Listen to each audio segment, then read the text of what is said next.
She's Hi, awful. welcome to the Pinfall podcast, where my cat is currently cleaning her butt. Um, I'm your host, Liz, and I'm joined by my co-host, as always, Mark. We're not calling her a special guest host anymore.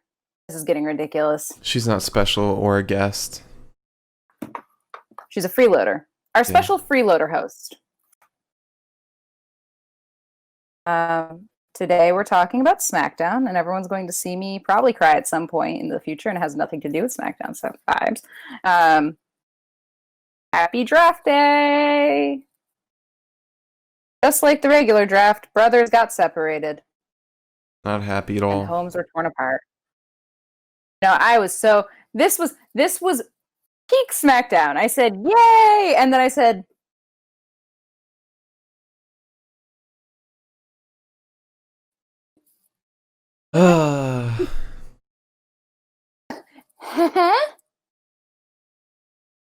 I also did not pull my hair back again before starting this, so I apologize, but I just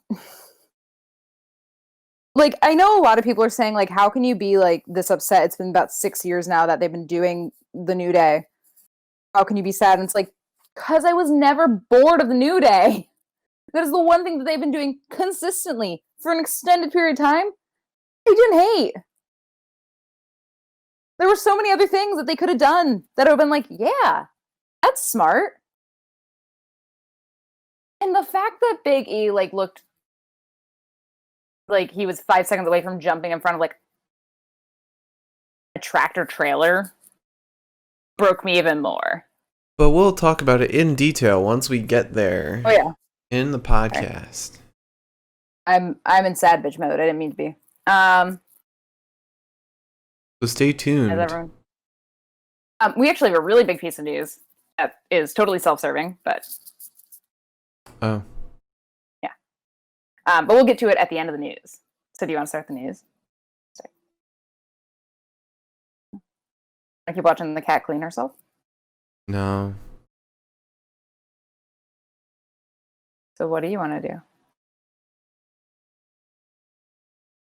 Vibe. I mean, there's plenty of vibes to go around today. Alright, let's get into the news. I'm bored of this already.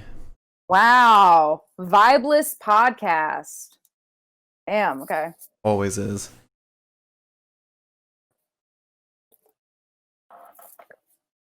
Question is, where's my news? There we go. Got her buried today. It's not matches and promos. It is the news. Also, that's a pile of clothes that has to get put away. Sorry, folks.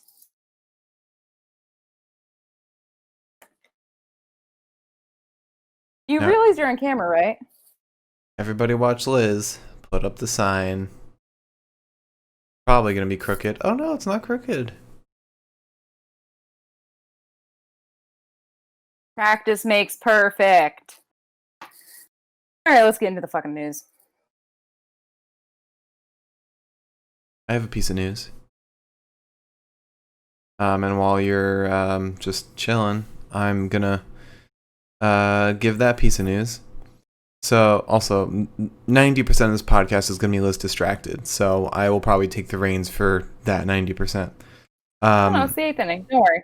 It'll be over soon. So, plans to bring a main roster star down to NXT were canceled very recently. They were planning on bringing Kevin Owens down to NXT. I see Liz is not paying attention. I saw this article actually, but Okay. Please continue. Sorry. They had him appear on NXT earlier this year. And then from there, he was supposed to kind of work his way down. But those plans were just nixed. Don't know why, but probably because this new feud with the Fiend is kind of revitalizing his time on the main roster, so they don't want to mess that up in any way. I mean, even Kevin Owens kind of didn't sound like he really knew why. The way he talked about it very much sounded like he was like, and then it stopped. And I'm here now. Yeah. Which is so I'll start with some other news. First things first, let's get the hairy shit out of the way. So there's like a bunch of weird shit now happening with the Candy Cartwright, Matt Riddle thing. Her story changed almost tenfold in that she claimed it was on a bus with people watching instead of in a van where everyone was asleep. The timelines didn't really make a ton of sense. It's gotten really fuzzy. And the moment... Oh, go on. I was going to say, hey, hi, Mike, how you doing? Mike. It's not just like, oh, the days are mixed up, the weeks are messed up. No, it's like, she said a month and date, and, like, she said, like, March something, which was months before Evolve was even started. And, like, because she mentioned she was with a bunch of Evolve talent, and I think this was her time in Evolve or something. Yeah, the timeline was months before Evolve even started. So it doesn't really add up in any way as of right now. Did she claim this happened again? Huh? How long ago did she claim that this happened? I have no clue, but I can tell you in just 1 second. Because, I mean, Evolve's been around since 2010. It was probably 2010. Okay. Yeah, 2010.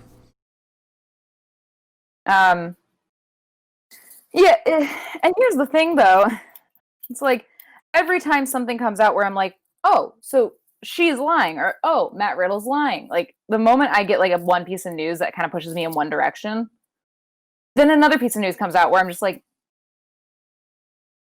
because an email states that the WWE canceled a booking of hers, 2 bookings of hers actually, in early 2020 due to past issues with talent. Which it just says past issues with talent. It could be literally anyone else. You can be sexually assaulted and also have bad friendships or something like that, or not sexually assaulted and bad friendships. Or just bad breakups. Yeah. But it's like every time I'm like, oh, I have a clear opinion as to who the hell is like telling some fibs. Another piece of news comes out and I'm like, I don't know. I give up. Yeah, Mike. I don't think we're ever going to know the actual truth. But now I hate Matt Riddle, so... Mike, you're absolutely right. The situation is too messy to even, like, decisively pick a side. I think, but this is how like we're supposed to feel. Like we're not involved in this situation at all. We're hearing it all from hearsay, so we don't know the full story in any capacity. We're not supposed to really pick sides right now. Right. I think the thing is that we're probably never going to know the actual truth, the actual story, unless Matt Riddle decisively says, yes, I did this, or unless Candy Cartwright says, yes, I lied. We're never going to know. Yeah. It is just very weird how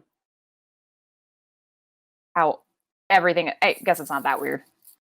It's just it's fucking chaotic. I always try to like do updates on this, but then like just gets more and more tangled, and then I just have to sit back and be like, all right, well. Yeah. I want to like Matt Riddle again.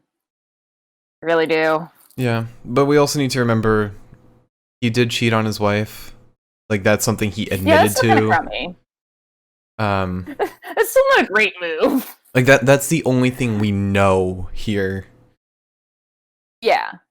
So I don't know. Let's not spend too much time on this. Let's continue to watch the cat clean her face. You're looking great, babe. So Mercedes Martinez is no longer a part of Retribution. Yeah. I mean, I kind of figured that when I think Mustafa posted a picture, like a graphic of all of Retribution, and it had Mia, Dio, Dominic Not and Mercedes. Slapjack. Not Mercedes. I was looking at that and I was like, where's Mercedes? You're forgetting her.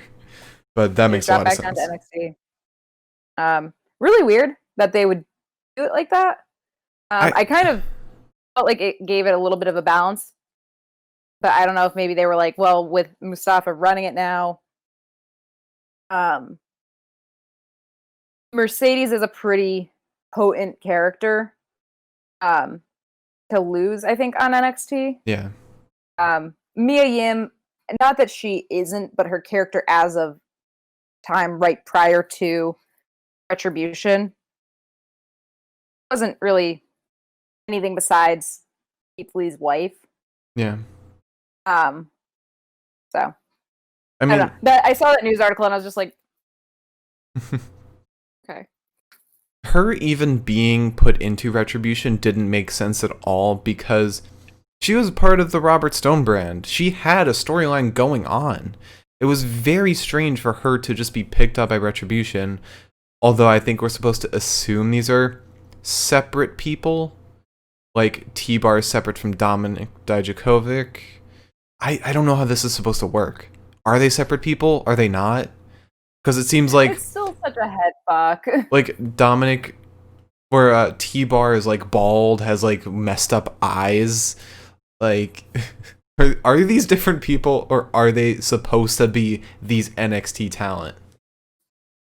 I also think it's kind of funny because, like, Shane Thorne was, like, just kind of a goofy douchebag, and Dominic was Dominic, and Dio was, like, a pretty decent fella, and Mia was Mia. She wasn't a heel, but Mercedes Martinez, like, it almost felt too on the nose when she joined Retribution. I was like, oh, yeah, okay. If I was gonna guess anybody, would have been you, I guess. The weirdest part is with this whole conflict is that Mia Yim very much looks like Mia Yim when she's in Retribution. Like, everyone else looks like they don't look like their NXT counterparts. Mia Yim very much looks like Mia Yim still. Yeehaw Yim. Thanks, Mike. And yeah, no, you're absolutely right. Mia Yim screwed over Keith Lee when they came out to fight Drew and Keith, but I don't know. This whole thing's confusing. I wish they would, like, explain that bit. It's also it's even weirder because it's like, one, it's two people that were close to Keith, which is weird. Mm-hmm. And two, it's like Mia was his wife in real life, I think, or his girlfriend in real life. I don't know if they're actually. I think they're actually married. I think they're very hard to find out. I think they're dating. I don't know. I just know that, like, one way or the other, they are together in real life, and also they're together in his storyline that hasn't seemed to really change. Mm-hmm. So it's like, so does his wife not exist now in kayfabe? Did she just vanish? Did Mia Yim vanish and now it's just retaliation or whatever the fuck she is? Either retaliation or reckoning. They're such dumb names. Like T-Bar, Mace, and Slapjack, fine. Those can be like code names, but retaliation. To be fair, Slapjack is not fine. Let's not give it that kind of appreciation. Slapjack. As much as I love Slapjack, he is my favorite. I would like Flapjack more than Slapjack. Here comes Flapjack with the steel steps. His signature move could be the Flapjack. I could picture that as like a belly flop or something. I want them to save that for if Mick Foley ever makes like one last ring appearance. I want him to have the Flapjack. If anyone's gonna have the Flapjack, it's gonna have to be him. No, or like Kofi. Otis. Yeah, that's fair. All right, we're 1 out away from me crying. So let me continue. Ridge Holland's legs are exploded. Dude, this makes me sad because it was just a little like I don't know what you call it. A little aftermath after a match, kind of like a jobber match. Oni just comes out, dives onto Ridge, and then apparently he's got a dislocated knee and an exploded patella, something like that, like a ruptured patella. Yeah, patella. Yeah. How does that happen? How does a man as large as Ridge Holland not, like, just catch Oni? His right knee exploded and his left ankle exploded. God. Oh my God. Poor Ridge.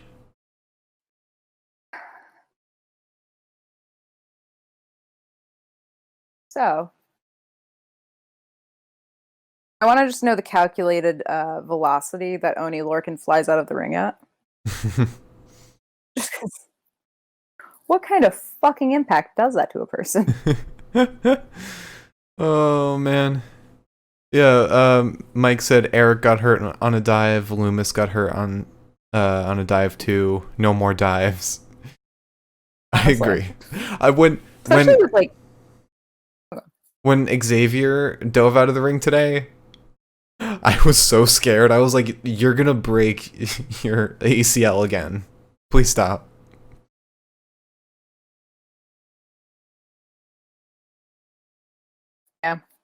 Yeah. I don't know. It sucks. I don't know what they're gonna do with Ridge Holland's storyline now. With the Undisputed Era storyline. I can easily see what they're gonna do. Either they're just gonna bring back Carrion and just say I was the one who hired Ridge to hunt Adam Cole, or they're gonna bring in a second bounty hunter, whatever, to Hitman to come after Undisputed Era.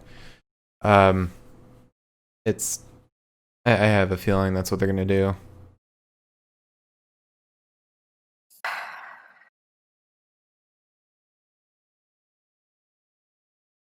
All right.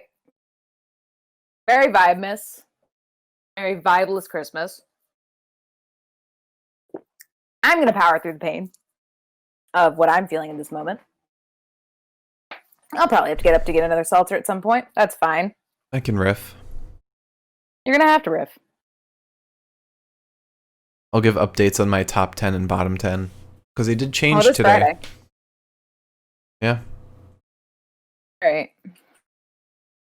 All right.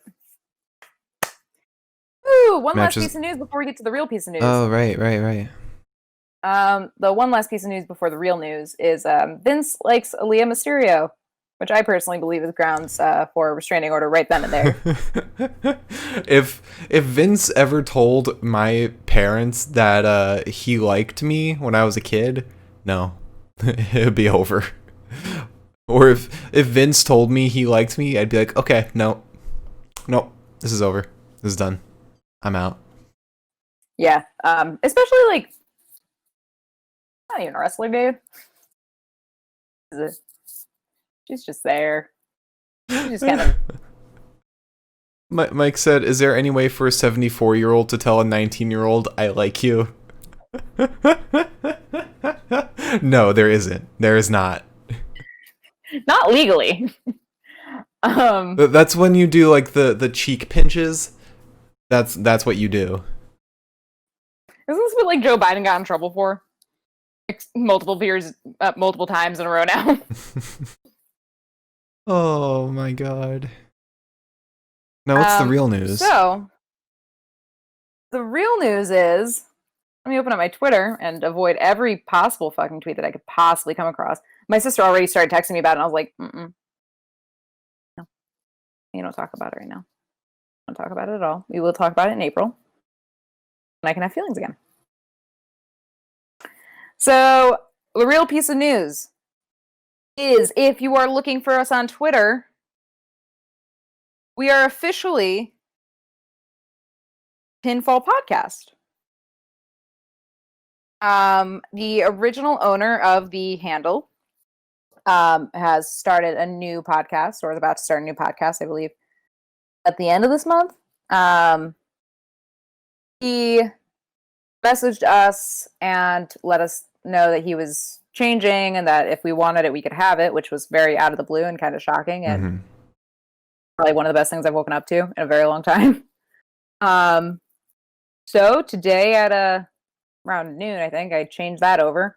We're going to give him a real shout out during our shout out promo show. I know I said it was going to be all like music stuff this coming month, but I lied.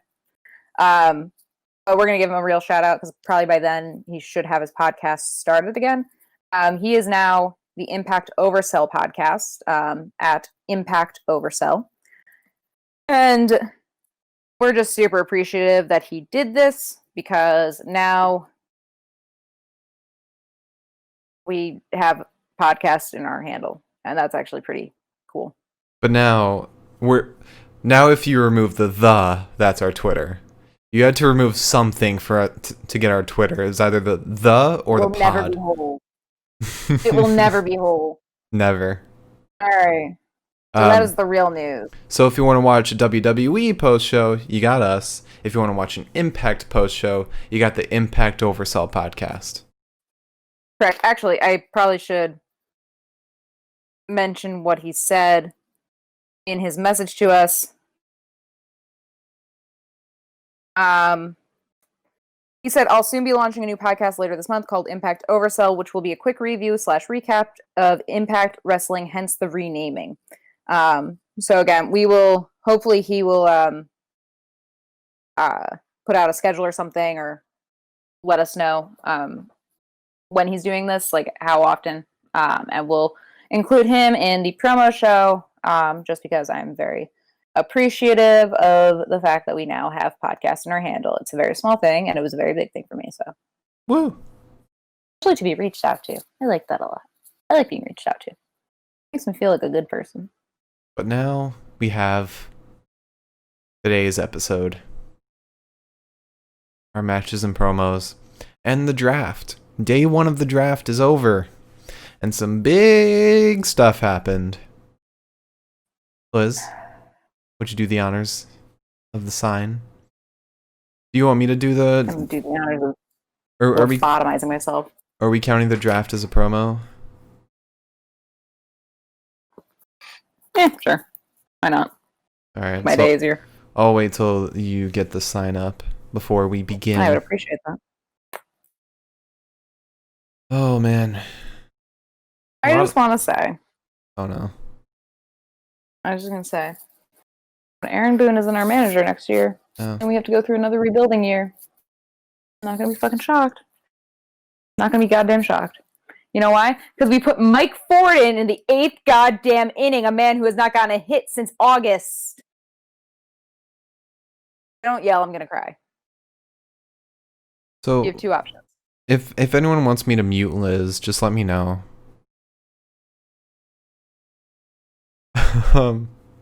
So, we started off the episode with the first round of the draft, which is the bigger names of the draft. So, first up, it was Drew McIntyre going over to Raw, so remaining where he has been. You just say real quick, going into this, my brain was not functioning on any certain level. And they said Drew McIntyre, and I said, no! I genuinely thought they were bringing his ass over to SmackDown, and I was like...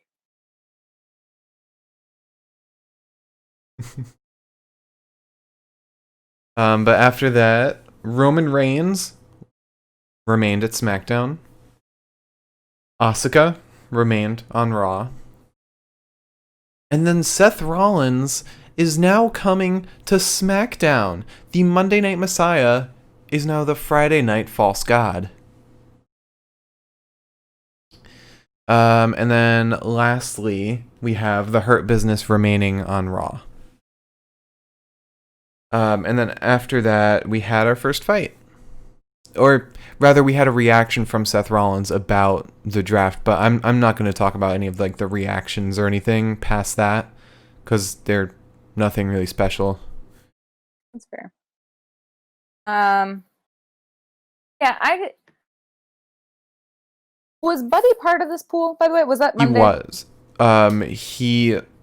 because he was undrafted. Here, I can list off all the names that. Oh, go on. I'm understanding now.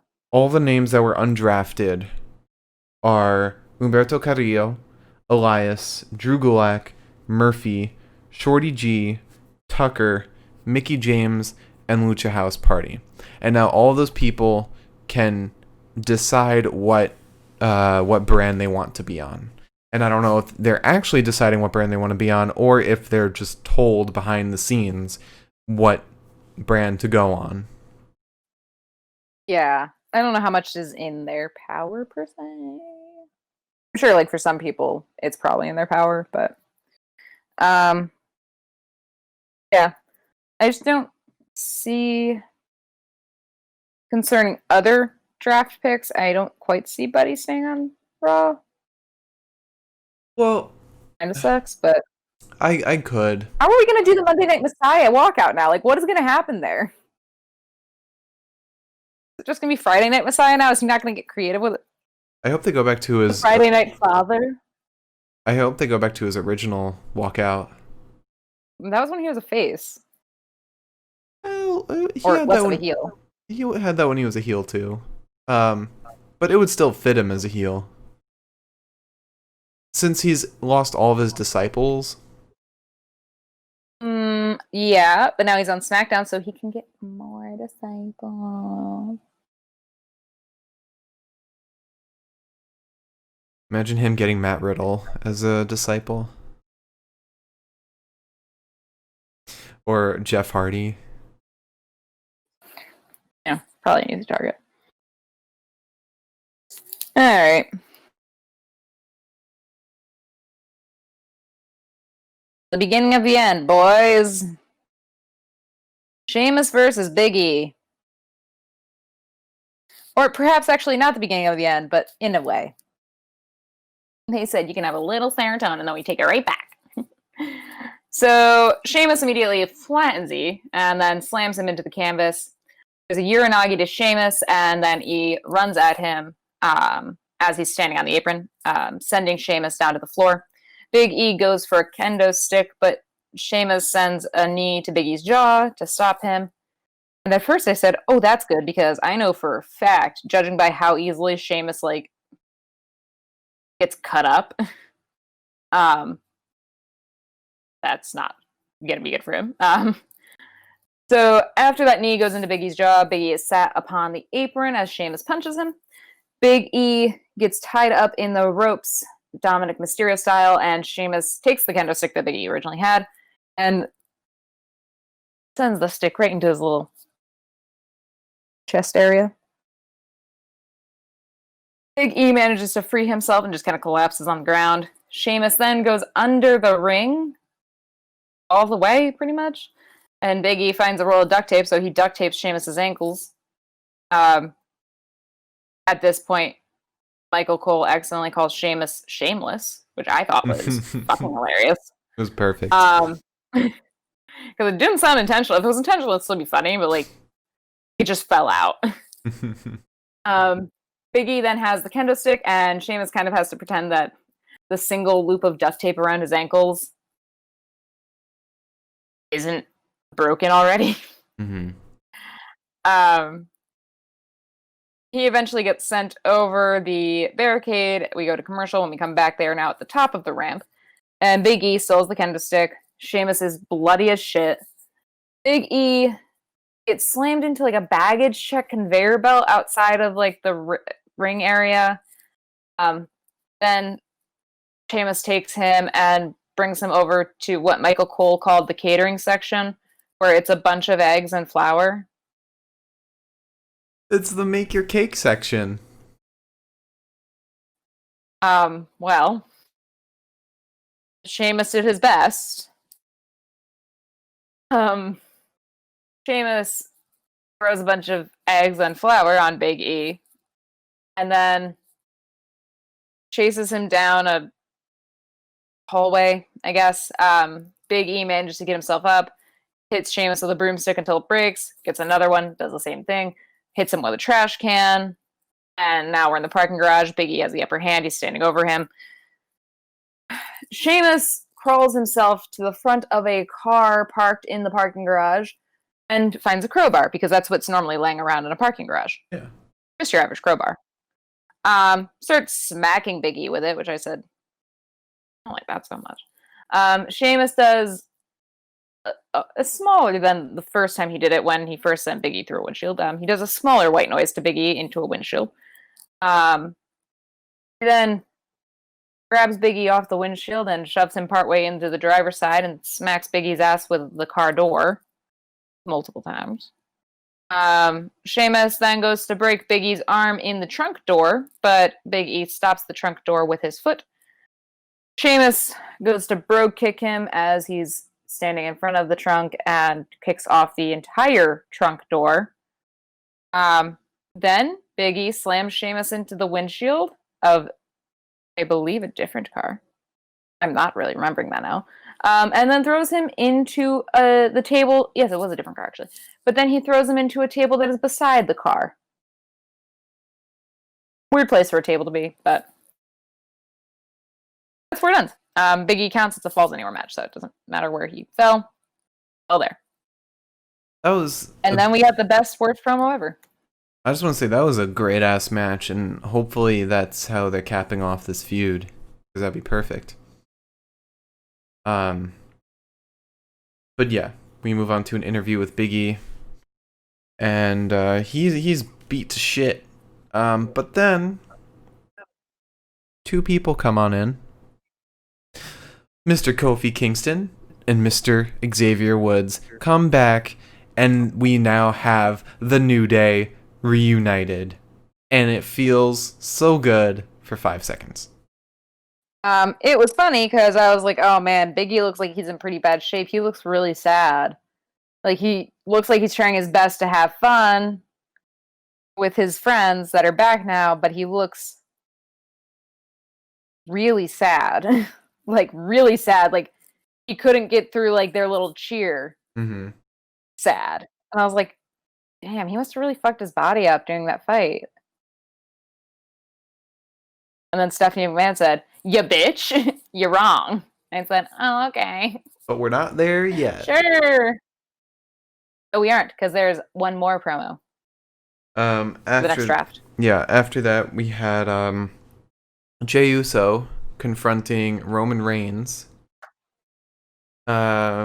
Which wasn't it wasn't in the ring. Jey Uso was in the ring, wanted Rowe to come out, but Paul Heyman answered and was like, "You think you can just call Roman out into the ring whenever you please? No!" And then Roman's sitting at a desk or in a chair like a mob boss, wearing a polo. And he changes the stipulation of the Hell in a Cell match.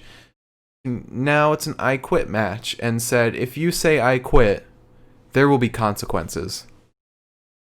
Which I was like, alright. So either Roman wants to give up the title or wants to kill his brother. Well, isn't an I quit match just mean you have to give up? Yeah, you have to say I quit to lose. Yeah.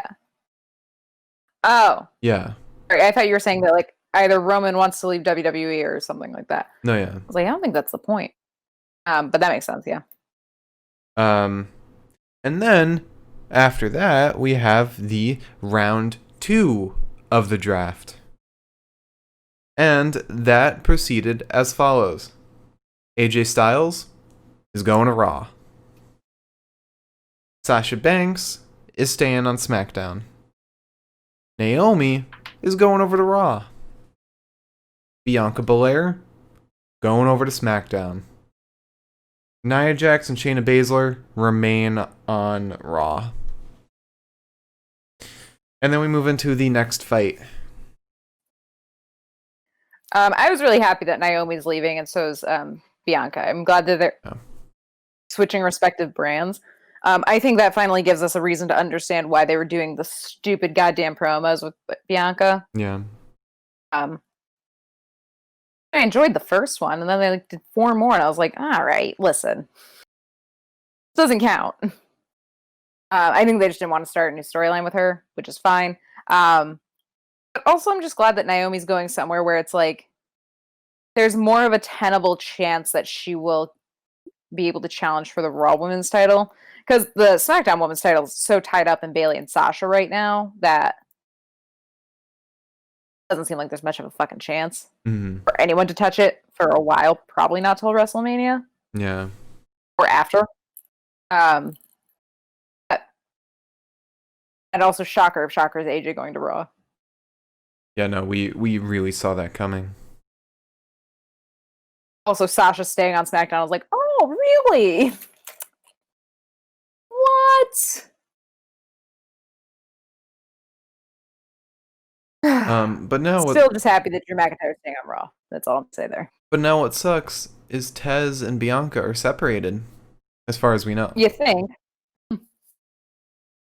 Yeah, I don't know. I'm kind of excited for Monday to come now, just so we can get the final picture put together. As opposed to just sitting here being like, maybe. I wonder who's gonna do the Raw draft. I don't think it's gonna be Stephanie. Shane. I feel like it'd be someone else. Oh, you think it's gonna be Shane? Yeah. Might be Shane, might be Mick Foley. I'm still not sure. I know I made that assumption. I'm still not sure if he's actually associated with Raw at this point. Could be. Mick Foley, what are you up to, buddy? I think more than... He's currently signed WWE. Yeah. Normally it's Mick Foley and Stephanie. They could have him back, which would be... That would be great in and of itself. But it's either Mick or Stephanie. Because last we saw Stephanie was on Raw, so it would make sense.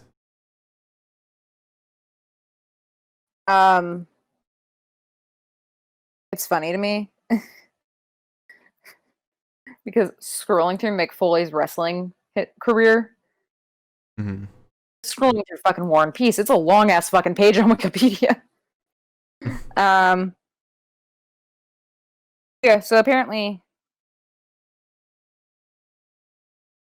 is still technically assigned to Raw. Okay. In a professional context. But I don't know. Wouldn't mind seeing Mick Foley in light of everything that's going on in the world today. Do you want to walk us through our next match? Yeah, funny enough, this match threw me so hard that I didn't highlight a single fucking thing. This is another time where I highlighted a ton of shit around it, not highlight this match once. So we had John Morrison and The Miz versus Matt Riddle and Jeff Hardy. Oh boy. So it starts off pretty fast, as all of these matches pretty much did. They definitely looked like they were scrambling for time tonight. But we start with a poetry in motion to Morrison. Miz and Morrison are now out of the ring. Another, as Michael Cole put it, because it was Matt Riddle doing it this time, a broetry in motion.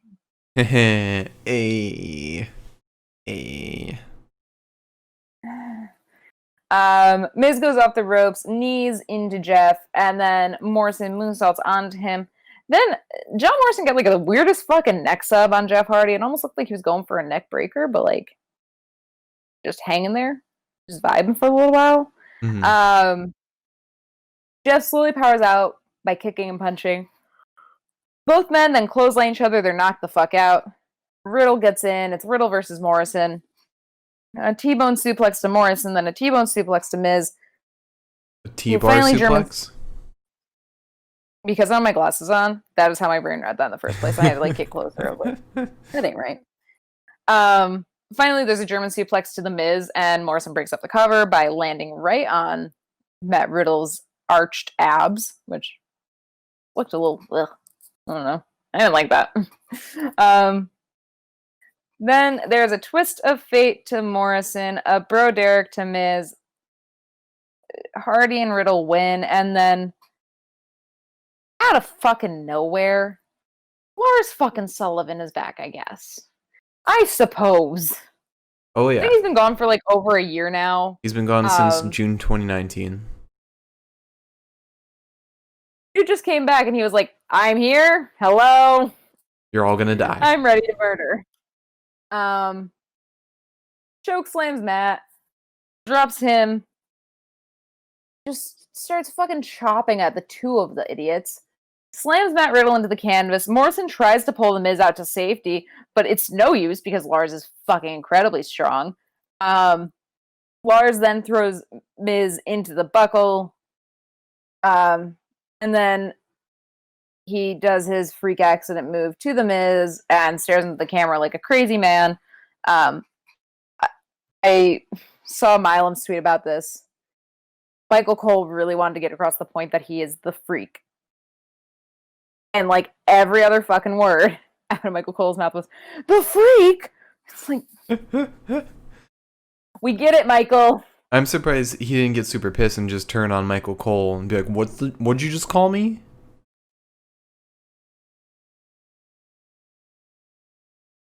I crave. I'm excited. I kind of hope that he's staying on SmackDown. I believe. Oh, Stephanie said that he's not going to be chosen in this draft or in this round. In this pool, sorry. And he will be on Monday if he's picked at all. Mm-hmm. I kind of hope that he's on SmackDown just because I think that's the energy that they need over there. Yeah. But although we kind of have that energy in Braun right now, but Braun, I think he's not good enough to be Braun like. spent so much of his time over on Raw recently, like.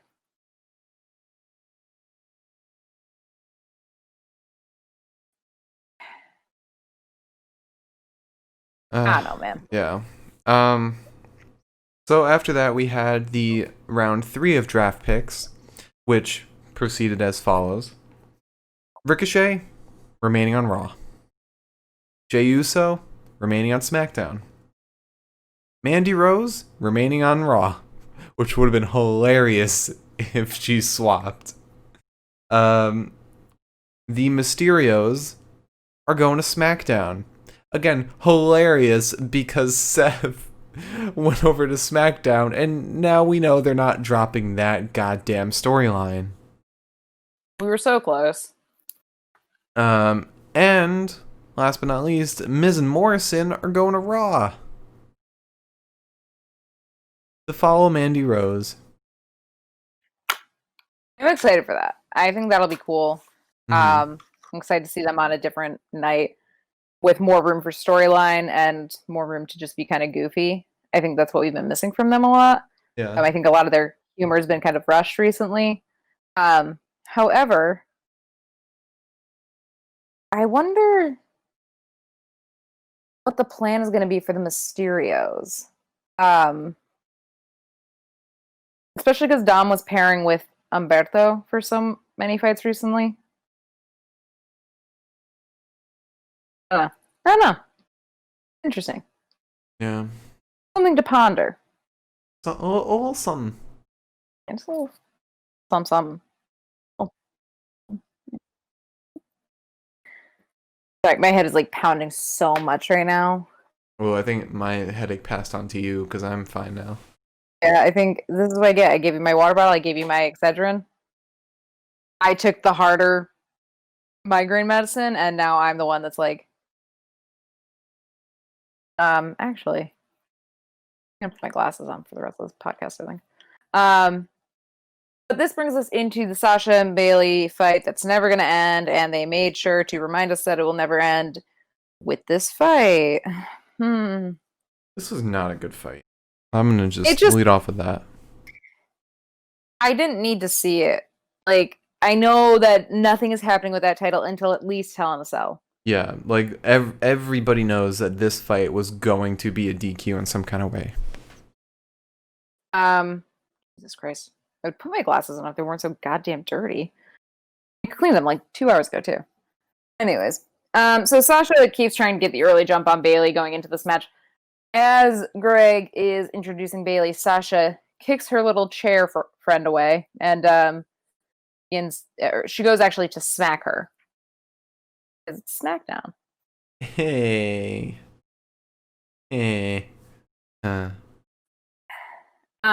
So Sasha fucking goes in. She's punching, she is kicking, she is doing whatever she fucking can to Bayley. Bayley finally slips away outside of the ring. Sasha gets Bayley back in the ring and tries to roll her up, gets a bank statement on her. They roll each other up at least like 3 times each, it felt like, after that. Oh boy. I can see again. And there's a clothesline to Sasha. Sasha, she's snoring again, I'm sorry. It's like you hear it out of the corner of your ear and you're like, Sasha is in a position to she gets up onto the top ropes. It looks like she's probably trying to go for a meteor of some sort or something like that.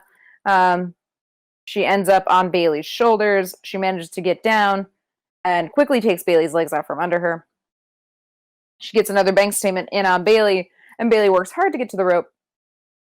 Bayley finally slips free of the ring, and Sasha is trying to attack her inside the ring.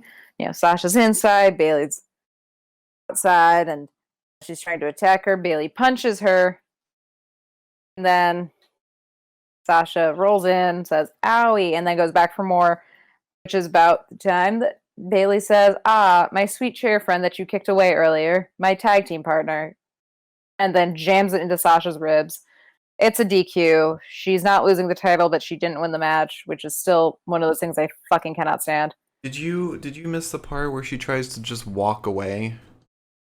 Tried to walk up the ramp and leave? Yes. I did. I missed that part talking about it, but I did see it.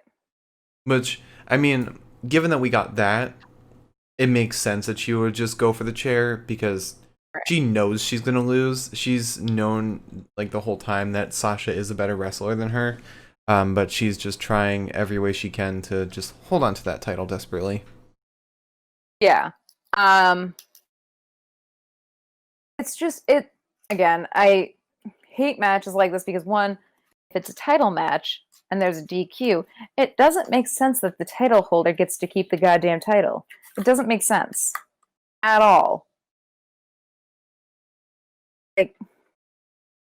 Anyways, Bayley then, as she's trying to attack Sasha with the chair, Sasha dodges it and then uses her legs. Sasha dodges, I guess, and like this kind of takes Bayley out, leaving the chair all alone, unattended. Sasha sets it up and uses her legs to slam Bayley's head first into the chair, and then we get chair shot after chair shot after chair shot. And Sasha gets Bayley's head in the chair, going for the chair neck breaker, and Bayley breaks free and vamonoses out of that goddamn ring. She says, "No, thank you. I don't like this." And I said, "Fair." And then after that, we had a little promo with Kevin Owens. He's backstage wrapping his arms, like you do. And then Alexa Bliss shows up out of the blue and just says, you should join him, or you should let him in. I think that was it. I think that was all that happened. It was literally it. Okay, good. She walks up and just kind of stares at him for a couple seconds, and then says that, and then we get to commercial, and I'm like, "Ma'am, you should like have a cup of sleepy time tea and just relax for a fucking second." And then after that, we have another match, a title match. The beginning of the end, literally. I don't want to fucking talk about this match, dude. I'm so upset. You want me to?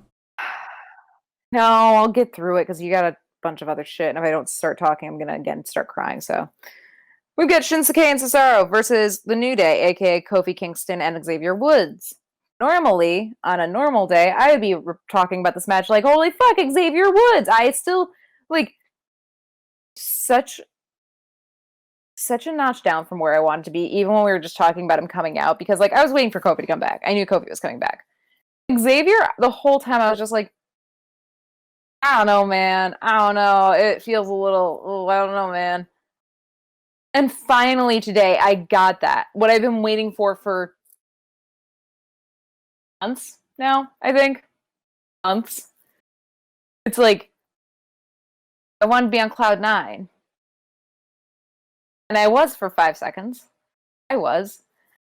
And then I said too many nice things about Stephanie, and Stephanie came through and was like, I don't like people liking me. And I said, Also, did Xavier have the beard today? Or did he shave? Yeah. He had I think he had the beard. Okay. Why? I was wondering. You're just curious about the visual? Yeah. Looking for inspiration? Huh? Looking for inspiration? No.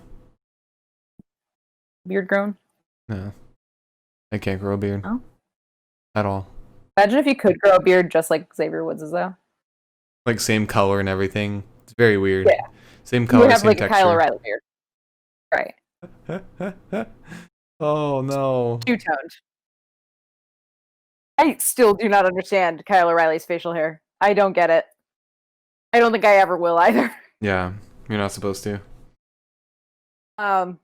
It's like, doesn't seem natural, but also it seems like a really weird, unnatural choice, if that is the case. Anyways. So Cesaro immediately shoves Xavier Woods. It's very funny to watch them fight. It's not very convincing because of Uno. After you watch enough Uno videos with up, up, down, down, watching them fight, it's just like, fucking nerds. So Cesaro shoves Xavier. Xavier pulls off probably one of the sickest fucking head scissors we've seen on SmackDown in quite some time. Cesaro just kind of starts kicking Xavier. Xavier's way too fucking fast for Cesaro, which I think is very funny. Just because Cesaro's doing his goddamn darndest. And Xavier just keeps dodging him. Kofi gets up on the top rope, jumps down onto Cesaro's chest. Cesaro ends up getting up on Kofi, starts punching him in the midsection. Cesaro then throws Kofi into the corner, and Kofi slips away, kicking Cesaro in the head through the ropes. Kind of like a weird 619. I liked it. I appreciated it. Xavier gets in. He is fighting Shinsuke, kicking Cesaro in the face as well. Then there's a clothesline to Cesaro. Xavier goes through the second rope, gets Cesaro kicked in the chest. Then there's a DDT to Shinsuke from Xavier. Woods, unfortunately, ends up strung up on the top of the corner. Cesaro grabs him and Shinsuke kicks him in the head after slipping off the ropes the first attempt. Cameras cut away pretty quickly, but I saw it and I laughed. Then Kofi's in. He throws Cesaro over the top rope. Or Kofi wasn't in, actually. Sorry. Kofi was waiting to get him. Throws Cesaro over the top rope and then pulls off somehow like the messiest, the most persistent fucking DDT I've ever seen, because the whole time Kofi was stumbling backwards and still managed with some accuracy to manage with the DDT in a way that didn't look like complete fumble. I thought that was really cool. Mm-hmm. Kofi and Cesaro are finally back in. Kofi goes off the top rope, and mid-flight gets European uppercutted by Cesaro. Cesaro is then waiting to execute the swing on Kofi. Shinsuke gets in. He cannot pull off the Kinshasa because Xavier, as Shinsuke runs to one corner to wind up, Xavier grabs his leg. Cesaro then sends Xavier down to the ground. However, Kofi had enough time to get up, pulls off the Trouble in Paradise to Cesaro's head. Shinsuke is looking for the reverse exploder on Kofi, but Kofi breaks free. And then Xavier, top rope, elbow drop to Shinsuke. My sweet, sweet, sweet, sweet, sweet, sweet boys. My boys, they have the title. And Biggie comes out and celebrates with them. And I say, yay, yay, my boys. And then draft round 4 happened. And the New Day is going to Raw. But specifically, Xavier Woods and Kofi Kingston are going to Raw. Big E is staying on SmackDown. And Xavier, breaking my heart, says, but you didn't say Xavier, you didn't say Big E's name. You forgot Big E's name. And then, yeah, Stephanie then read that Big E's staying on SmackDown. I'll let you get through the rest of this before I talk about that. Big E looked like he was about to cry, like actually. His eyes were all red and puffy. You keep going through these fucking drafts, dude, then we can talk about it. And then after that, Dana, was it Dana Brooke? Is that her name? Yeah. Dana Brooke is staying on Raw with Mandy. Otis is staying on SmackDown. Notice it's just Otis and not Tucker. Very interesting. That makes me think that he's going to use the contract for singles title. And last of the draft today, and uneventful in any way, Angel Garza is remaining on Raw.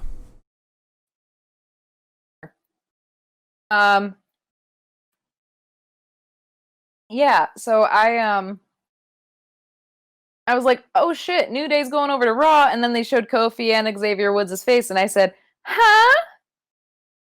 What now? That's not the New Day, that's two men. Like, Kofi and Xavier are, playing it up quite a bit. It's very clear that they're just like, hey, what about him? What about him? What about him? I was like, yeah, that hurts. But Biggie's fucking face, dude. That took me out. That was... That was not fair. That was not fair. Too much. That wasn't nice. I really had to sit back on that one and be like, okay, all right, because he genuinely looked upset. Mm-hmm. That's not nice. If they try and introduce anybody else to the New Day, I'm gonna be pissed. The New Day is Xavier Woods, Kofi, and Big E. If you're gonna introduce somebody else, that's not the New Day. Let the New Day die with them. I'm hoping that there's gonna be something that happens soon where it's a match where if Biggie wins, he can go to Raw. Something like that. Or just give him a title. Give him reason to not be with them. I just think it's a really bold move, especially because everyone really likes the New Day. I've never really seen anyone that was like, I don't really know. Yeah. And a lot of people that I'm seeing online are pissed about this. Mm-hmm. So they better have a good fucking reason. Self-sabotage of it all. Yeah, and what's mostly bad about it is they just split them up in the draft. Yeah. After no 6 reason. years, you split them up in the draft. Yeah. It's not fair. It doesn't make any sense. But c'est la vie. We move on to a promo with Otis and Tucker, where they're talking about the lawsuit that's supposed to happen tonight. And I think prior to this, they announced the New Day's goodbye to SmackDown, having one last match against... Who was it against? Sheamus and two other fuckers, probably Corbin and someone else. Oh no, it was Sheamus and a tag team. Cesar and Shinsuke, maybe. I think so. That makes sense. Yeah, they're having that match, which makes sense. But yeah, we had Otis and Tucker backstage in the lockers. They're getting ready for the lawsuit. Tucker's running by some law terms with Otis in the dictionary. But then a little messenger comes in, hands him a letter, and Tucker reads it to Otis saying basically that The Miz and Morrison are extending or delaying the trial. Probably to just make sure we get it at Hell in a Cell. So it won't interfere with the Miz and Morrison going to Raw. And then I think they also brought up the fact that Tucker wasn't drafted. And they were kind of unsure of what was going to happen there, but I mean, it's Tucker's decision. He didn't seem very committal, though. He didn't. He was focused on his friend. He was focused on what was at stake here. True. And then after that, we had a promo with Sasha, where she was pissed about the result of today's match, and she basically said there's hell to pay, and it's going to happen at Hell in a Cell. I was like, Sash, baby, no offense. This was, like, announced, like, weeks ago. I know you've had your neck broken, but this... Sorry. And then, last but not least, we have the final match of the night between The Fiend and Kevin Owens. Yes, we do. Oh, Christ, my cracker. One interesting thing about tonight, by the way, is that, like, all of my notes for fights are pretty short, and I don't know if that was because I was distracted. I don't know if it's because it was a Friday, and normally on Friday, you know, we get our groceries and we do all that shit beforehand, so I was, like, in a rush. I'm not sure, but all of my notes are super short tonight. It's really weird. So Kevin Owens crunches the Fiend, sorry. Crunches the Fiend in the corner, and then cannonballs him. Fiend ends up catching him at one point, causing Kevin to stumble backwards. He then starts punching the ever-loving Christ out of Kevin Owens. He crossbodies him and then sends him into the barricade. Bray finally gets him back into the ring and goes back to slapping Kevin around for a little bit. Starts doing his weird, creepy shit. Where he just bends backwards like he's having the time of his fucking life. Yeah. Like that. Don't love it. Not my favorite thing. Kind of spooky. There's then a hard right hand to Kevin Owens, and then the Fiend plants Kevin face first into the canvas. He goes to kind of crunch him in the corner again, and Kevin gets a leg up to stop him. Kevin starts getting a little more power into him. He gets the Fiend down, but the Fiend was pulling some Dexter Lumis shit. He was getting up real fucking fast tonight. They get outside of the ring. There's a Uranagi to Kevin Owens, and then... Sorry, a Uranagi to Kevin Owens into the announce desk, and then a Sister Abigail, where we realize that Bray also kisses people on the Sister Abigail. I never noticed that, and I don't know if maybe I only noticed it the first time around because Alexa Bliss did, and I was like, wish it were me. But the Fiend also does it, which sometimes I can like attribute my not knowing how certain moves are always done to the fact that like there's a lot of people that I never used to watch, and they're doing stuff that I never used to see. So I'm like, oh, that's not how you did it the last 4 times. That's weird. Did you hear what Corey Graves said when that happened? No, what? He said that was a kiss of death. So I think that's something new he started doing after Alexa Bliss did it. Inspiration. Yeah. I love that. Collaboration. That makes a good team. Exactly. Ride this train into the depths of hell, I swear to God. I'm just here to feed into all of the weird fucking ideas that SmackDown has at this point. Pardon me, I'm gonna go dark for a second while I try to make sure my camera's clean.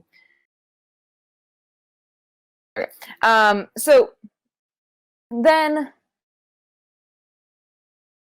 Kevin Owens begins kind of powering free of the Fiend's presence, just towering over him.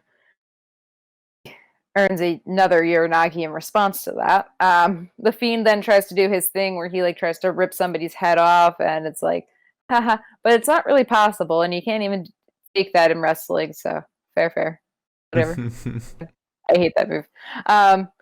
Tries to do the Sister Abigail again, but Kevin Owens powers free this time, super kicks the Fiend 3 separate times, then cannonballs him twice. The Fiend rolls free from the ring. Kevin DDTs the Fiend. Is that the right verbiage? Fiend then tries to get back in the ring with Kevin. Kevin kicks him on the apron. He then frog splashes onto the Fiend outside of the ring, sending his knees right into the ground. I said, Kevin, no. The Fiend is still relatively unbothered by all of this. Kevin Owens manages a pop-up powerbomb onto the Fiend and then ends up sending the Fiend into the announce desk, folding it in half, pretty much. And then there's a mandible claw attempt, and Kevin Owens is the stunner, but the Fiend doesn't break the claw, and now Kevin Owens is the Fiend too, because the Fiend did the mandible claw until Kevin Owens died. Rip in peace, Kevin! We enjoyed you! Can't wait to see how this pans out, though. I'm hoping I see how they put dreads in his hair. I'm hoping they actually, like, this is, like, confirmation that the mandible claw converts you, unlike the whole Goldberg situation, where it didn't do anything. I'm hoping we see Kevin Owens kind of a part of the Wyatt family. I don't think it counts as the Wyatt family, though, when he's the Fiend. I think it's a new iteration of the Wyatt family. Because you can't call it the Fiend right, family. Why? Let your mind roam outside the box, Marcus. Or as Dale Gribble would say, allow your mind to prance outside the box. But I do like how this Fiend family is different from the Wyatt family in that the Wyatt family was just like, they were just people, you know, like Luke Harper, Eric Rowan, Daniel Bryan, Randy Orton. They were all just like there. They were still themselves. Being part of the Fiend family, you're literally brainwashed, and I love that. Mm. I'm curious to see. Also, in addition to the New Day match that they announced, they also announced that Roman will be defending the Universal Championship against Braun Strowman next week. Did they announce another match? I feel like they did. I can't remember. It's Smackdown, doesn't matter. Maybe they hate didn't. To do that, but I don't think they did. Yeah. I don't know. But yeah, it's like WWE heard everyone talking about how they ditched the Fiend Roman story, the Fiend Roman Braun story, and they're like, all right, we'll give you this. But it turns out nobody really wanted that. Nobody really wanted that story. Especially with Braun. I don't care about a Roman Fiend story, that's fine. But a Braun part of that story kind of ruins it. So let me bring something into the mix here that normally I think I'd be pissed about, but I want to kind of bring up. Mm-hmm. So as much as I didn't like where they were taking the Fiend Braun story because it didn't make sense, and they didn't seem to care to make it make sense either. Yeah. Which was frustrating. My sumatriptan's now like hitting, so like the back of my neck is just tense. I'm like, whoa. I was gonna say though, they gave us so much buildup to the Fiend Braun story, and so much narrative, I guess, and then it just stopped. And it stopped the moment Braun started acting fucking weird. And I would be fine if it stopped, Braun was acting weird, and that's where we cut off, and now Braun's acting normal. I would almost be more fine with that than I am right now, where Braun's acting like a complete psychopath on a daily fucking basis now. More so than normal. I know that he's always been kind of aggro, but like, more so than normal, where he's just like, I want blood. And it's like, all right, Braun, calm down. You know what would be kind of cool?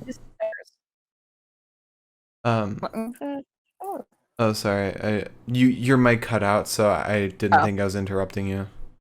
No, I have a little bit more to say. I was just gonna say that the fact that like his personality is still the same weird personality that's like even more just like murderous. I want some closure to that. And again, I feel like normally I would not like this because I don't like the whole damsel in distress thing. But if they're not going to give me an answer for why Braun was acting like a psychopath for several weeks and fucking chokeslammed Alexa Bliss, I want there to be at least a narrative where he's like, hey, Alexa, I'm vibing now. Maybe you should get the fuck out. I can help you. You aren't going to fight the Fiend because there's no intergender wrestling in WWE, so let me do it for you. I would be fine with even that. But they destroyed her fucking relationship with him. A relationship that had a past, had a verifiable past. Yeah. They destroyed it. And now they're just like, oopsies, we set this whole room on fire. What? Bye. I think a good way to go about it, just with like Braun being crazy and now acting normal, I think they had him going crazy. They could have him go back to normal and kind of put him in reserves for when they revitalize the Fiend Roman storyline and have him kind of a sleeper cell for Fiend to activate him again when he needs him. I mean, in some fairness, we haven't had Braun around SmackDown a lot recently for any of the let him in things. Mm-hmm. I wonder, because that has been like what triggers Alexa Bliss every single fucking time. But it's just, I understand if maybe they finally bring it back at some point and they're like, this is why, like, this is Braun coming back to like attack the Fiend because he's still pissed off that he never got his like pound of flesh. If they do that, fine. But in the meantime, I need a tiny little string. I need like a little nugget of something. Mm-hmm. I don't know. That continues to be like on the same level as like I'm never gonna understand black holes and like how planes fly and shit. I'm never gonna understand Braun and what happened with that storyline. Don't put Braun and SmackDown in the same category as physics and astrophysics. I feel like you're complimenting Braun and SmackDown too much. You gotta tone down the allegory, the metaphor. I just was trying to think of things I don't understand without sounding like that Insane Clown Posse song where they're like, magnets, how do they work? But another fair point. My tech teacher is fucking rolling in his... Well, he's not dead, so he's just... He feels rolling in his sleep. Now, before we get into the best of the night, do we want to go through the biggest fall, biggest rise of the week? Luckily, actually, my migraine lasted or my sumatriptan didn't kick in until now, so I still have a full-ass fucking seltzer to cope with the pain of being a fucking loser, so let's go. Alright, so with NXT TakeOver and Raw, NXT, and SmackDown, our biggest rise and biggest fall are both from NXT. Shocker, because we had a big event, a big pay-per-view, and the regular episode. And the biggest rise went to Damian Priest for defending the title against Johnny Gargano. Did he have another match on NXT, or was it just the one against Damian or against Johnny? Damian? Yeah. Oh wait, I have my notes open right here. Why don't I look at it? He hasn't had another match since TakeOver. Yeah, so that match put him up 87 ranks. And then, the biggest fall of the week is a tie, actually. And funny enough, it's a tie between Johnny Gargano and Candice LeRae. Johnny, who lost his title match against Damian Priest, and Candice LeRae, who lost her title match against Io Shirai. And they both dropped 88 ranks. and that's our weekly rise and fall in the Mark's Power Rankings for WWE. All right. Now, best of the night. E. You seem distracted. I gotta do the Yep, sign. you do. Dude, Sumatriptan's a hell of a drug.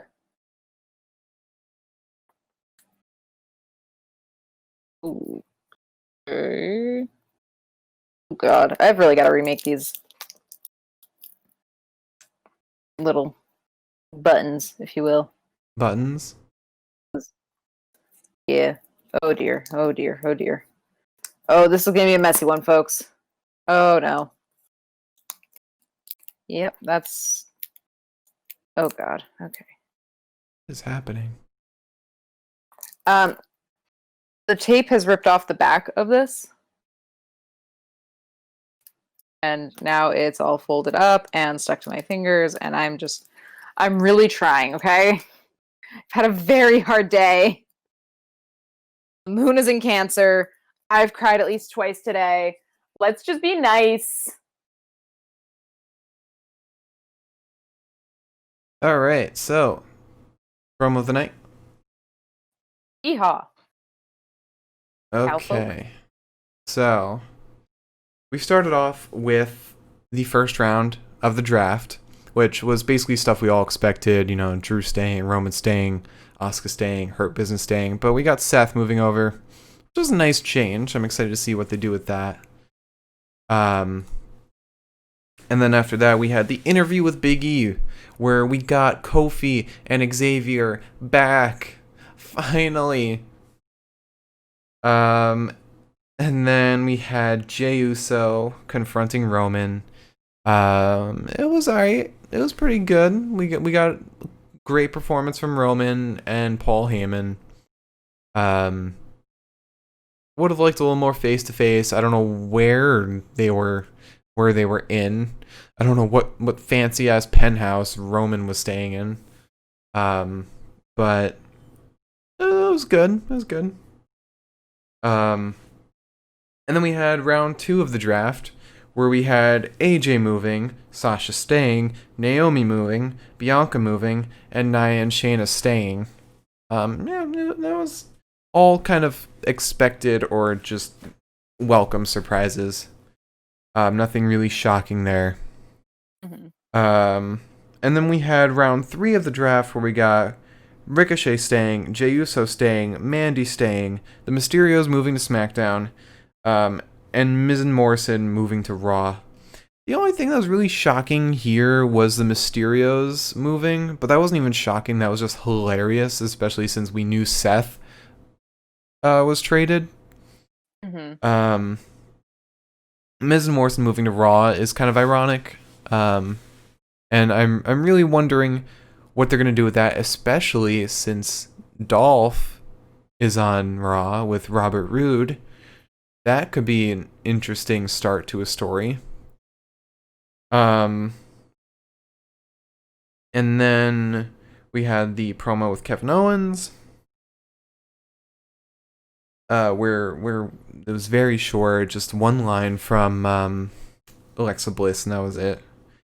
And then we got round 4 of the draft, the most heartbreaking round of the draft they could have thrown on us, where we got the New Day moving to Raw, but specifically Kofi and Xavier, Big E staying on SmackDown, Dana Brooke remaining on Raw, Otis staying on SmackDown, and Angel staying on Raw. Goddamn heartbreaking. We had the Otis and Tucker promo, which was good. But it's very obvious, just filler, like, just kind of trying to save face. And then we had the Sasha promo, which was not much at all, just announcing kind of what we already assumed. Now, my pick for the best of the night, I'm kind of torn. I'm torn between the interview with Big E, where we get Xavier and Kofi back, or round 4 of the draft, where they take our feelings and rip them up into pieces, I kind of want to go with the interview just because that round of the draft, when you think about how they tore New Day apart, it was very stupid because they went under the pretense that tag teams were transferred as one. They set that up right off the bat. So it doesn't make sense. And the fact that they did this in round 4 of the draft, the last round, it feels like such an insult and so forced. So I'm going to go with the interview with Biggie where Kofi and Xavier make their return. I am not going to say anything else. I agree with that. I also have the brain function of like a dead fish right now. But as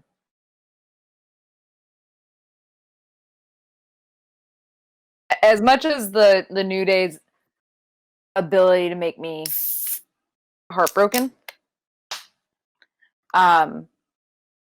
was impressive, it did feel very much like they were like, hey, it's basically like somebody coming in and being like, what's something everyone likes? Bunnies. Well, now they're murderous psychopaths and they're going to kill you. And you're like, well, come on. That was the last good thing we had on this fucking earth.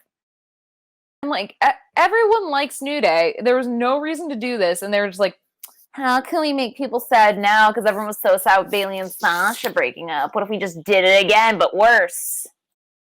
Like, sure. Like, we've been waiting so long for Kofi and Xavier to come back. For what? For them to just tear apart New Day? Like, that doesn't make sense.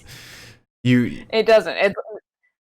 That's such a good point, because like that's what people, I think, a lot of people have been like asking, like, Xavier, when are you coming back? When are you coming back, Xavier? When are you coming back? And he's just like, I don't know, I'm coming back when I come back. That's all I'm gonna tell you. And we were excited for that. And like, you couldn't even give us like 2 weeks. It's like, why have one big episode of Smackdown when you could have 2 big episodes? One where SmackDown's reunited and one where SmackDown breaks up. 2 high-rated episodes right there. Nothing's forced. It's like, God. But the thing is that I could have done a storyline and made it hurt. This is sort of why I don't think that this is like going to be a very long-term plan. Only because if you're going to take something that's that beloved and has been widely liked long enough for you to keep it going for 6 fucking years, because I know, no one can tell me differently. I know that they keep tag teams together if it's good for money. Yeah. They're not going to keep a tag team together if it doesn't make sense for money. It's like, that's what makes me feel like this is not long term. That's what makes me feel like this is like one of those, like, it's like soap opera deaths, basically, where they're like, oh, he's dead and we know you all loved him. And then a couple weeks later, he's like, I'm alive. Yeah. And it was him who killed me, Like, the New Day is their most marketable tag team because you have like all of their merchandise, which is probably WWE's best sold merchandise, like Bootios. Even if you don't know wrestling, you know Bootios. Exactly. They're known. People who don't watch wrestling know who they are. They use the same gifs of them. It's like, it is still pushing your brand one way or the other. Why would you take that away? And like the New Day podcast, which branches out of wrestling, it's probably one of WWE's biggest podcasts right now. And so what? You're gonna have Xavier and Kofi on it? Just them? I mean, they'll probably still have Big E on it because, that's technically not part of kayfabe. It's just weird and kind of just bad marketing on their part. It just, again, that's why I don't think that this is going to be a long-term thing. But one way or the other, even if it is, it's like, one, why? But if this is a short-term, like, gotcha moment, it's like, I don't want that. Yeah. There's also no fucking reason, given everything that the New Day has done in the past, that they couldn't have Big E have his singles run while Kofi and Xavier were the tag team people. Right. There was no reason. Like, yeah. Absolutely none. Kofi was the WWE champion as still part of the New Day. And you could have made 3 episodes out of it. 3 big episodes. Get New Day back together. New Day wins the tag team championship. Don't know why they threw that in this episode, but they did. Yeah, it felt like they were just like, oh, you guys are all happy. Everyone's happy. They're all back together. Right. Fuck you. And it's like, well, what the fuck? This is the same SmackDown shit, by the way, that always gets me, where it's like, okay, this has been good. And then they're just like, yeah, but what if we made it so fucking horrible that watching this show was a chore for you? I'm like, well, we could do that, I guess. And here's one more thing. Like, if they're trying to pull off, if they're trying to sell the idea that the draft is the general manager of Raw and the general manager of SmackDown picking their pieces, why would the general manager of Raw not pick the entirety of New Day as one item? Why would you just go with Kofi and Xavier, especially if you have the first pick? If Biggie was picked first, that might make sense. Maybe. But if you're trying to sell this actual draft, pick the entirety of New Day that makes sense from a general manager perspective. It's so dumb. Like, if you're going to keep the whole fucking Hurt business together, when they have the same moves, the same constant matches, no progressing storyline really whatsoever. The only progress in their storyline was, in theory, progress in someone else's storyline outside of the Hurt business. If you're going to bring all 4 of them, or rather keep all 4 of them together on Raw, how are you not keeping the New Day together? It does not make sense. Mm-hmm. It doesn't make any sense to me. That, it's like, there are so many things that they could have done that would have been like, oh fuck, that's wild and that's kind of cool. There's so many things that they could have done. At no point in my mind, between splitting Buddy and Seth up from Raw and SmackDown, splitting Dom and Ray up. That's something. Mm-hmm. There's so many things that they could have done that I would have been like, damn, wild. But no, they just said, I know. It's just, that was not your Achilles heel. That was not what was hurting you. Yeah. I just feel like this is just like, sorry, I was going to say that I feel like this is just like Xavier got to keep his fucking up, down, down channel and all the people on it. Vince was like, you can have it all, but you must do this one thing. But to kind of wrap up this conversation, Mustafa Ali tweeted, "Hello, Kofi." And Mustafa, stop. I feel like they're definitely pushing a Retribution versus New Day storyline, which I could get behind that. I could definitely get behind that. Yes. I think Mustafa and Kofi have some beef. I'm excited to see how that's gonna go. But we have the fighter of the night to get through. And so we start off with Biggie versus Sheamus. I'm gonna pick Big E for this, just because although Sheamus was like fantastic, Biggie's demeanor through the whole thing was exactly how you would expect Biggie to be. He was like getting beaten down, but he was still like, I'm gonna beat your ass right now. You get your ass right over here, and smack Sheamus with a broom that was for some reason just a regular straw broom just sitting in front of the door. Biggie was just fantastic in this, and definitely what we needed for him to kind of start. I'm gonna count this as like the start to his official singles run, because it seems like he never really got momentum until now.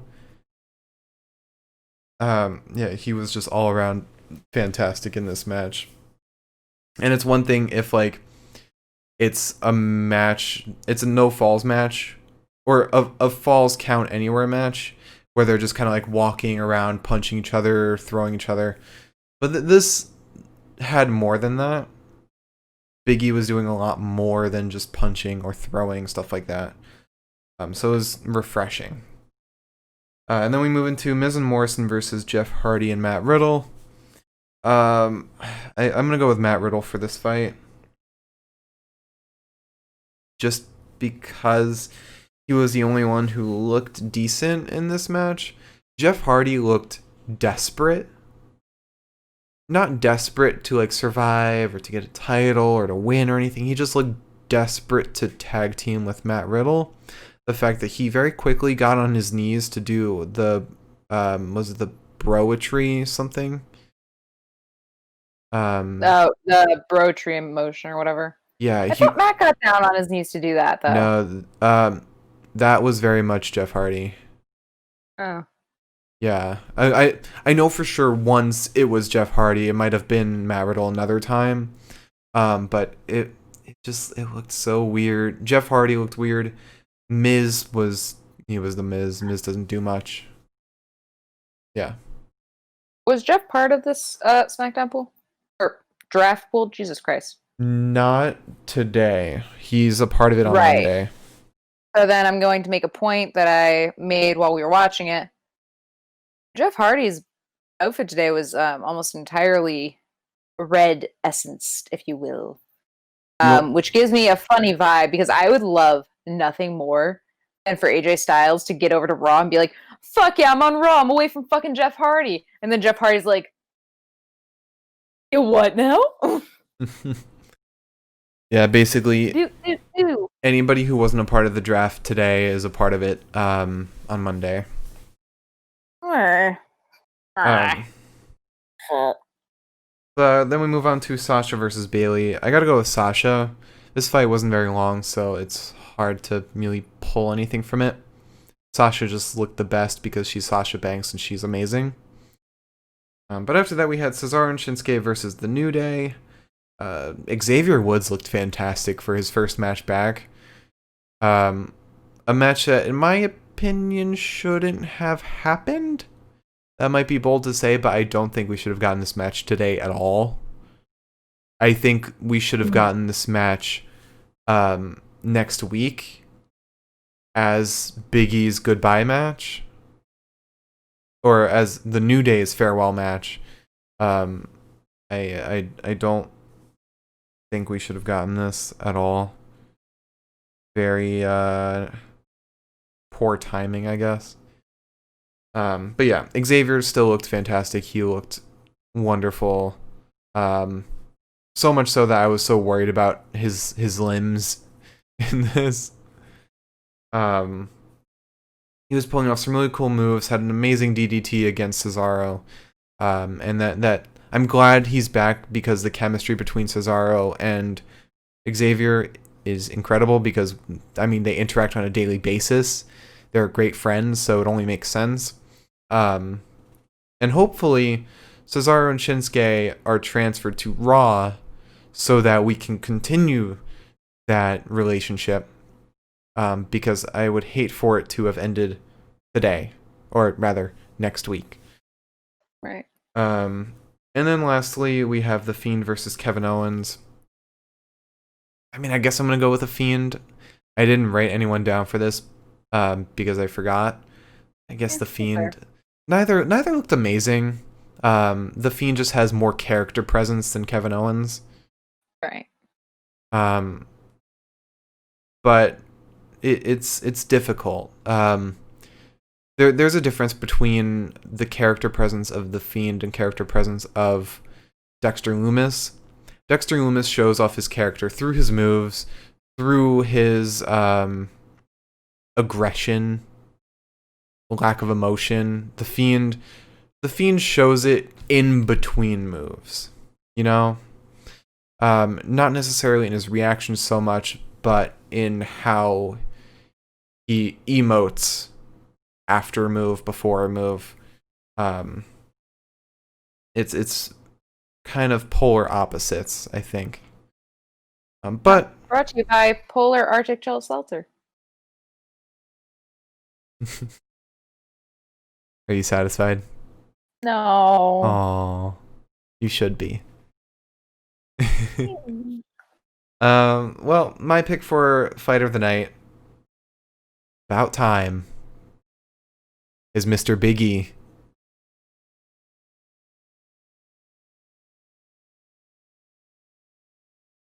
I think his performance in his match was unparalleled today. Although it might not have been the flashiest, I think he did the best. He had the best chemistry with his opponent, and his performance felt more cinematic than anybody else's. He brought the most character to his performance in his match, and I don't know. I felt more excited with his fighting as opposed to anyone else's.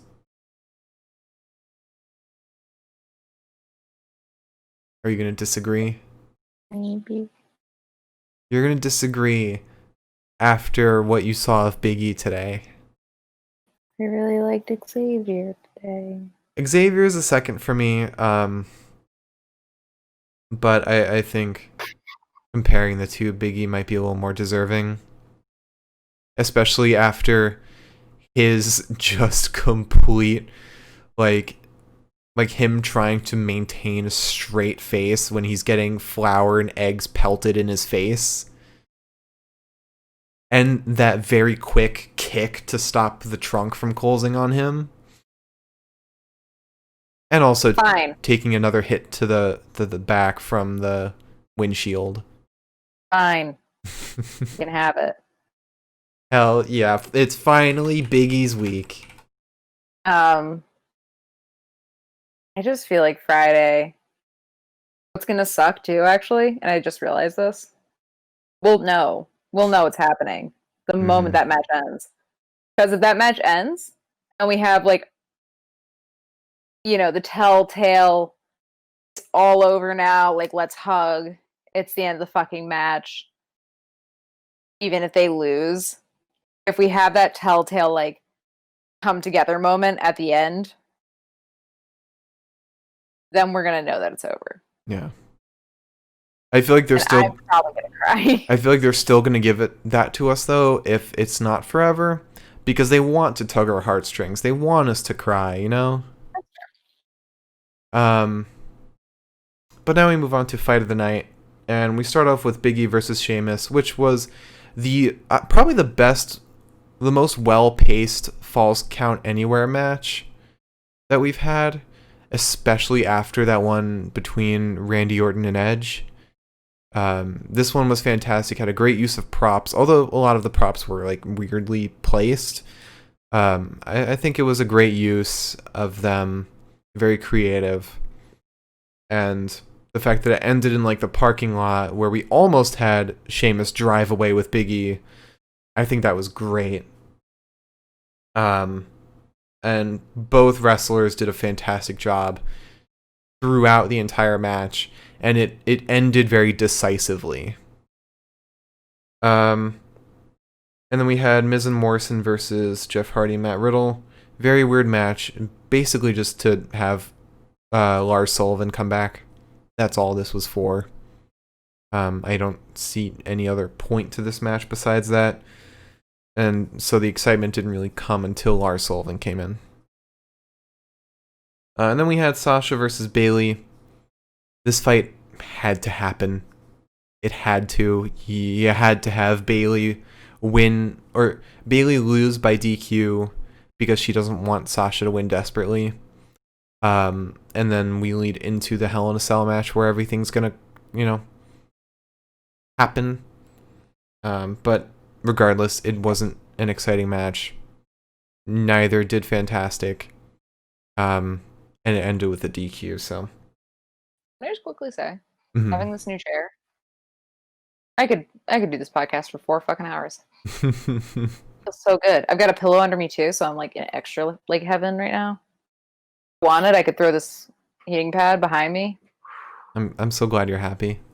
I'm having the time of my fucking life. And then we had Cesaro and Shinsuke versus the New Day. Again, like I said, I don't think this match should have happened today. I don't think it should have. I mean, I love seeing the New Day get their titles back. It felt very jarring that they came back and immediately they got their titles. Like, that's... And then immediately we're broken up. Yeah, like, I got such whiplash today. It was like fucking Three Amigos or whatever Santos Escobar does. Oh, yeah. The Eddie Guerrero move. Mm-hmm. That's what that felt like today. Oh, yeah, no, that's definitely what it felt like. But as far as the match itself goes, it was great. Cesaro was fantastic. Xavier was fantastic. Kofi was great. Shinsuke was good.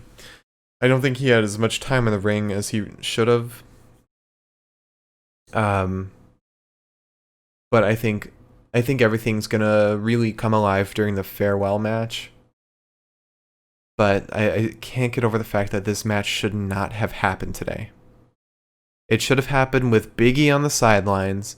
Biggie should have been there. He should have been on the sidelines at the very least. It doesn't feel right that they won the titles and Biggie was not even there.